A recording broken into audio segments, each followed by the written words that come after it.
ઓભળો લ્યા. અલ્યા હવે શું થયું તારે વળી? અલ્યા મારે કશું નહીં થયું. પેલા મોના ભાભી ને મનીષભાઈ જેવા વગણ વખે બિચારાને માર્યા. શું બોલી તું? મનીષે મોનાને મારી? સ્ત્રી ઉપર અત્યાચાર હું સહન નહીં કરું. તમાર શું હે તે એટલે બધા ગુસ્સે થો? હશે બે માણસનો કોક ઝઘડો હમણાં ભેગાઈ થઈ જાય ઘડીક વારમાં.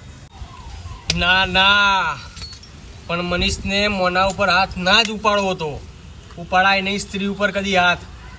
ઓહો, હોમ દે રખાઈને મનીભાઈ પાટે બેહી જાય એમ? તમે તો કદી ઉપાડતા જ નહીં મારું પર હાથ. લા તું એમની વાતમાં આપણી વાત ચો વચમાં લાવી દે. હું છેવટે મારું તો એક આદો લાફો મારું. આ રીતે મરાય તો નહીં જ ને સ્ત્રીને. આટલો બધો ગુસ્સો કરો હો તો એકન જઈને શું કરી લેહો તમે? હું હવે મોના ભાભીને લઈને જઈશ પોલીસ સ્ટેશન ને એમના વિરુદ્ધ પોલીસ FIR કરીશ. તમારા આટલો બધો ચમ મોના ઉપર રસ છે? એને જે કરવું હોય એ કરે. આપણે શું લેવા દેવા? ખોટા ખોલા બીજાના ઝઘડામાં આપણે મરી જવાનું. અને તમે એકન પોલીસ વાળાને આગળ જઈને શું જવાબ દેશો? એ વાત તો તારી સાચી જ છે. પોલીસ આગળ જઈને હું શું જવાબ આપીશ? પણ હું મારી રીતે જોઈ લઈશ મનીષને. રહેવા દો. મનીષભાઈનું શરીર જુઓ ને હવે તમારું શરીર જુઓ.